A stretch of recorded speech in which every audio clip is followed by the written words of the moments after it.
Okay. Too loud.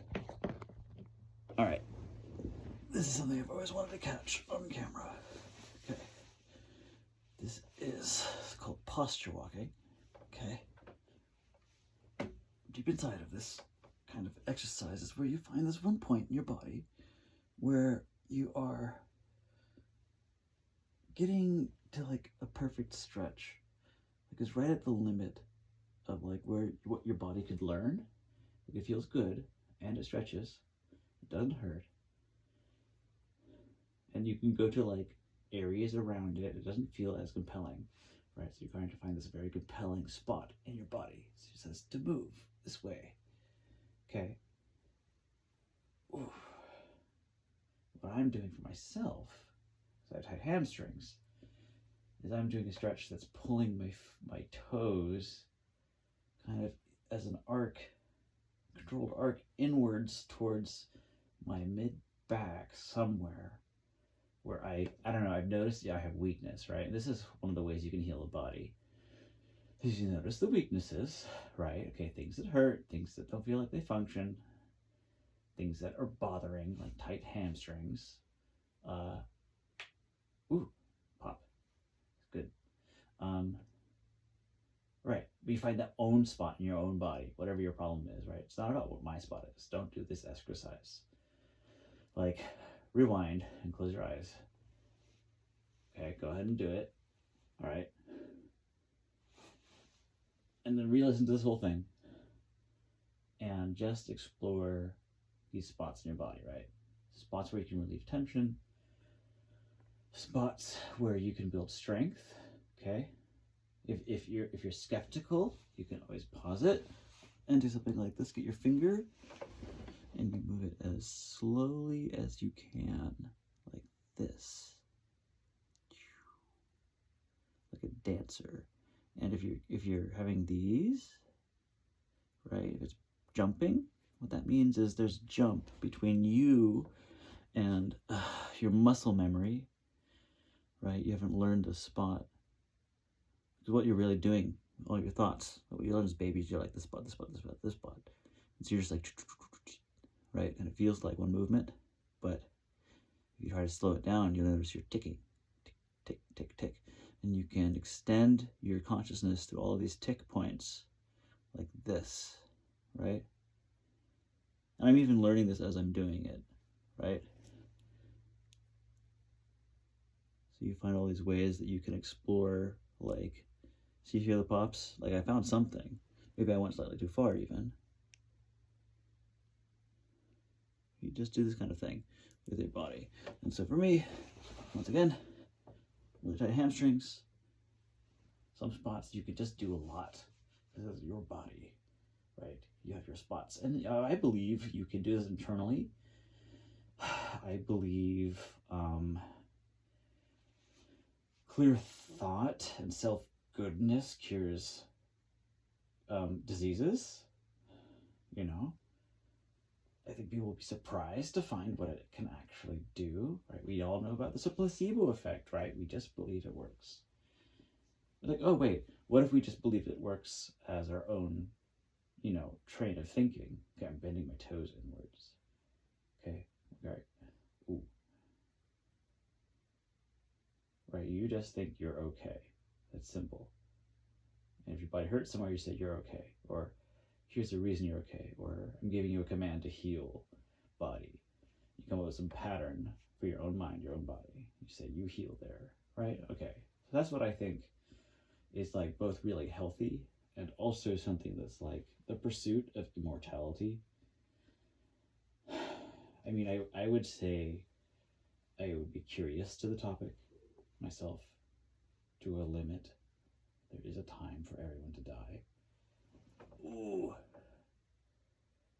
See, and like one of the things that's really cool about this is also healing for the soul, right? To just relax into your body and express yourself. I don't know, let yourself be known if you feel like it, right?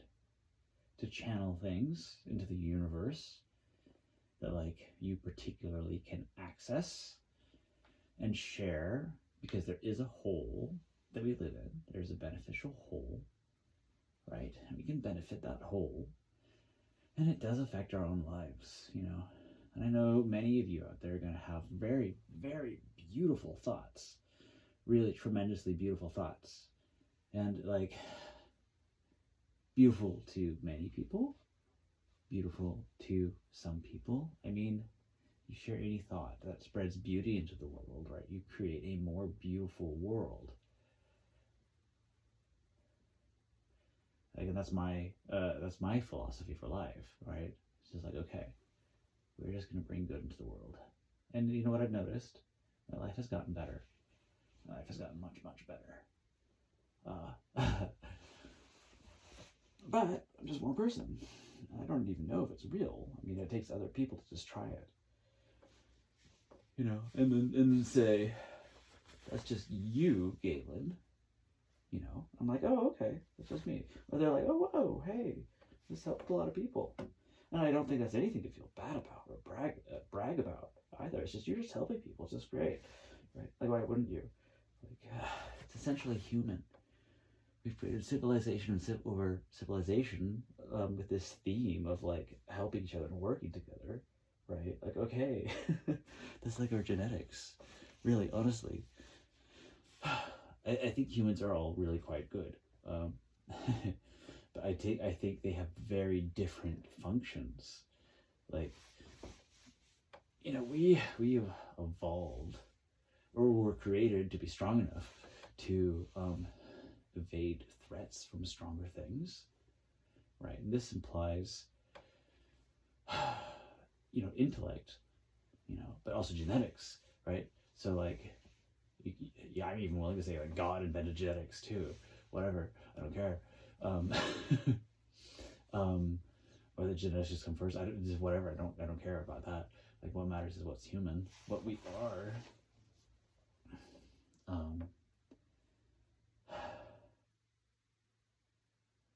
Well, yes. Sometimes like I can only take the thought so far, right? Maybe that thought continues in somebody else's mind.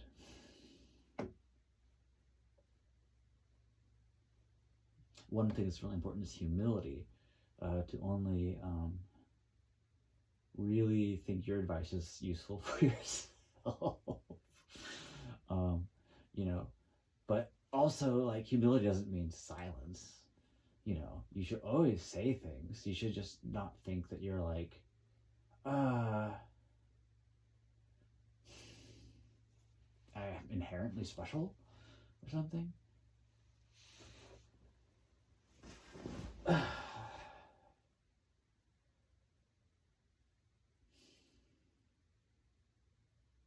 That is just decent. It's just decent to be a good human being. Like, why not? Why not, honestly? If your answer is anything else, then, I mean, you're something else than good.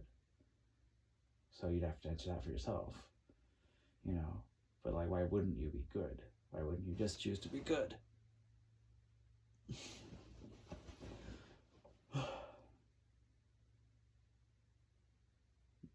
Like, we live in a world where being good makes the world better. Like I'm riding my bike home at night, and people, they just go all the way across the other side of the street to make sure they don't hit me and hurt me here in Port Townsend. It's a wonderful place. People here are so kind in that way, you know? And in the kitchen, everybody gets to have their own personality, you know? That's what I love about being a cook, you know? I would hope to say I'm a million chef. I want it. It's interesting, actually. For me, it's interesting. It's the first time ever to like really want something professionally. You know, I played computer games my whole life. You would think I would become a coder. I tried so many projects, but it's like, okay. I'm a chef in a tourist trap kitchen.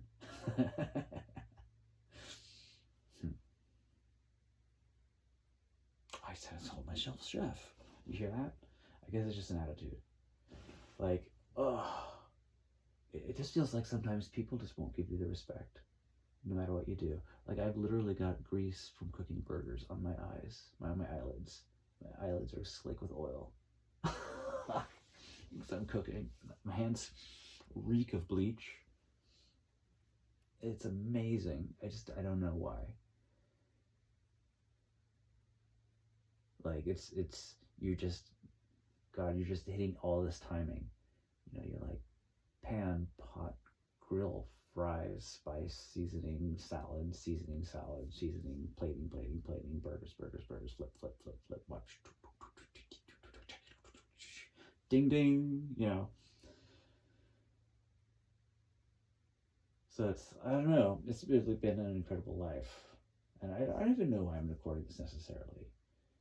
Like, or why I'm even like being so real about like what my experience is. It's like, it's interesting.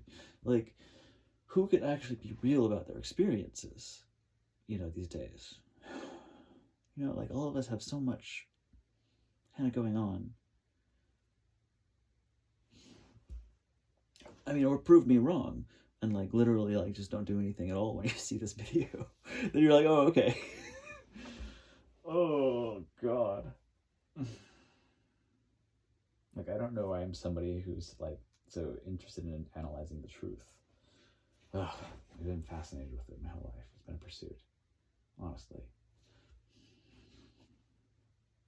And the whole thing reeks of like ego, I think that's one other part of like our culture. It's like if anybody shares confidence or ego, says my ideas are good for me and other people, people are like, well, who the fuck are you? Tell me what's good for me, But the problem is like some people are, we have great artists, we have great philosophers, we have great poets, we have people of great influence that come along in history, right? And I'm willing to bet we haven't had any for no, it's not right. I don't know. Things just need to change. In the world, things just need to change. Literally. Like, I have this idea for a caste system for America.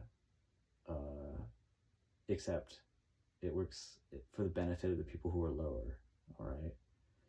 And we actually have a caste system in America already. All right. And that is called, what is it? Prison, right? We have prisoners, a class of prisoners, people that are a class that's different from us. And then we have normal people. You know what I mean? And what it should be is prisoners, forced nomads. I made this up. Forced nomads. Anybody that's had to move for any reason. Domestic violence, your own stupidity, being kicked out of a country by your ex-wife, whatever, forced nomad. Like, you've been forced to move. Or maybe the government did it to you. You don't own this house anymore, sir. Sucks for you. No, you're a forced fucking nomad. You've been forced to move. That's a class of people, all right? They get extra benefits to recover their life. There's two more classes. There's stability finders, right?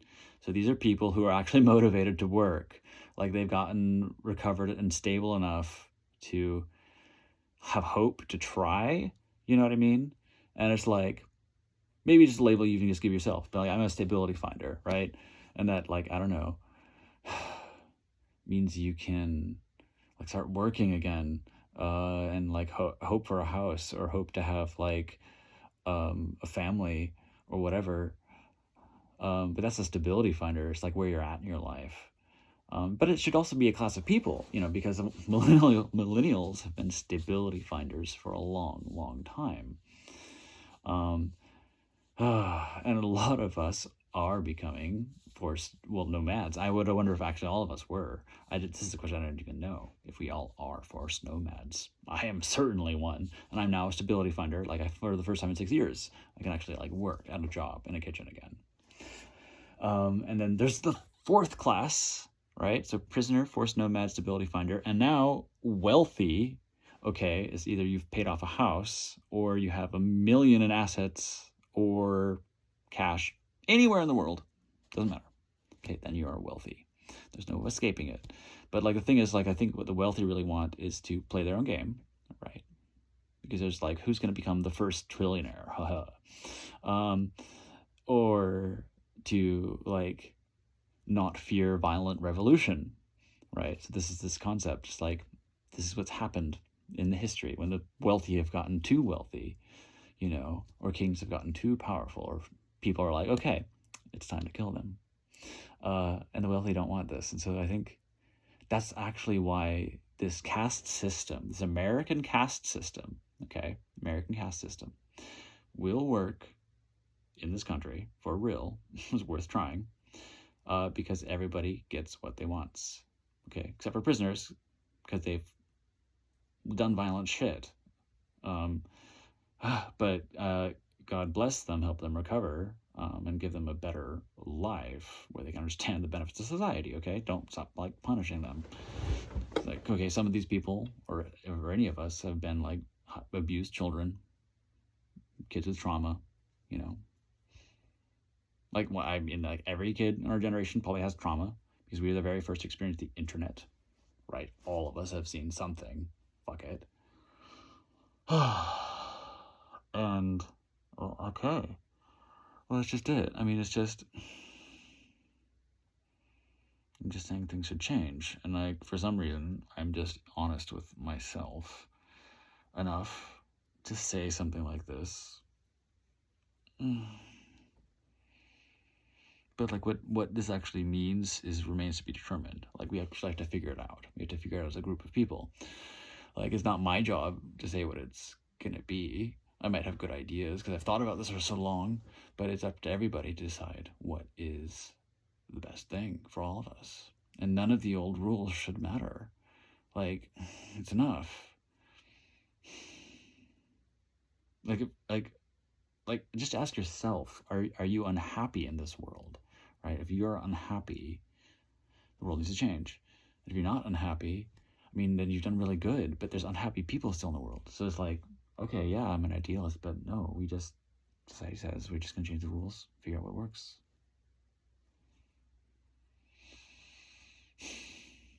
I mean, the hardest part to accept about this is that it's so simple. It's so simple.